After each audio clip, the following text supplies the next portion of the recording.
Hi everyone, it's Edna here. Welcome to my video series on Bach Keyboard, Book 1. I'm talking about each one of the Preludes and Fugues. Last time was number 5. I will skip actually number 6 because in a previous video where I compare interpretations, I actually talked about it. I think I compared the Edwin Fischer interpretation to Glenn Gould. Anyway, I talked about number 6 already. So let's get going with number 7.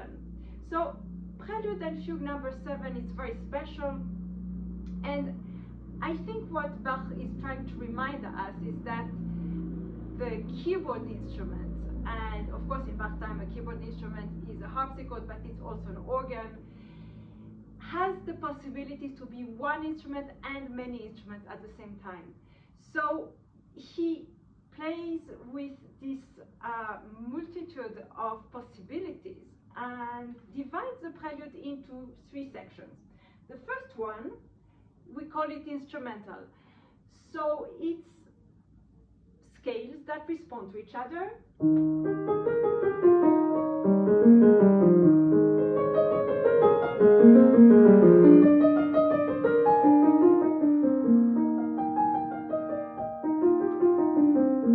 So what is important to know about these scales is that it's really a dialogue between instruments that reaches every time a harmony, and that's the point where they have a certain suspension together, then another one is responding.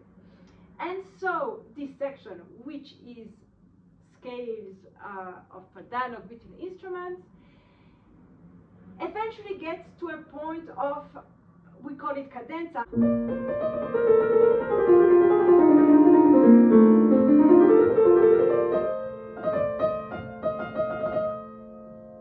That leads us to the next section. We call it a choral.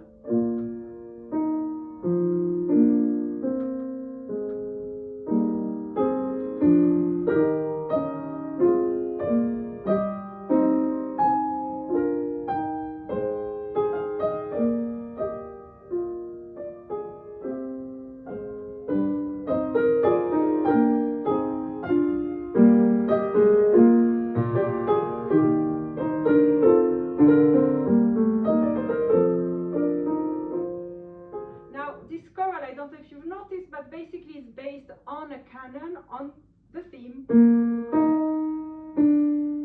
Starts with the tenor, bass, alto, soprano.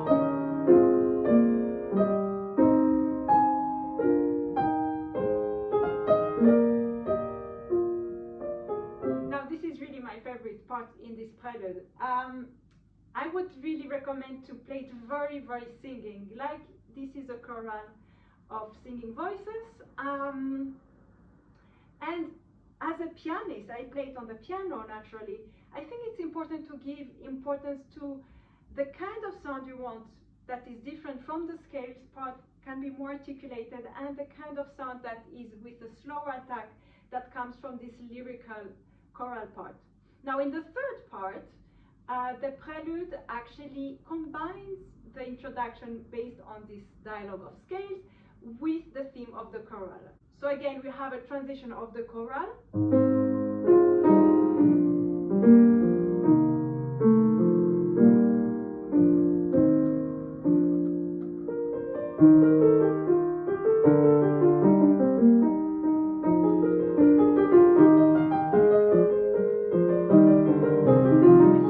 Challenge here is really to bring together these 2 elements, one very singing, one more digital, and see what is the common ground, a common ground in which both would be very beautiful.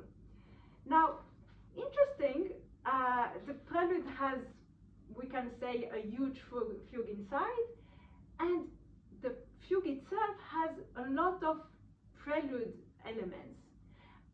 What do I mean by prelude elements? I mean that, of course, it has a theme.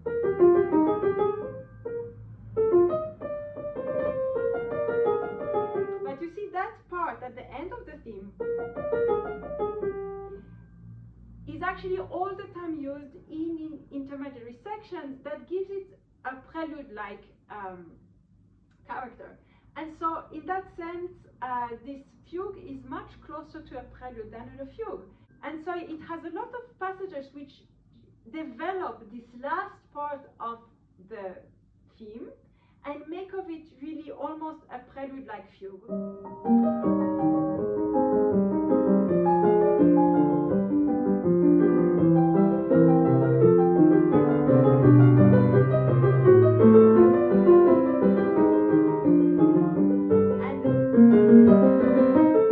And of course, return to the theme every time in a new key.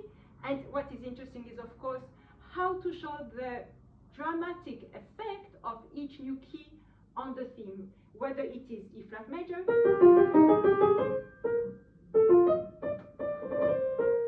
or when it is in C minor.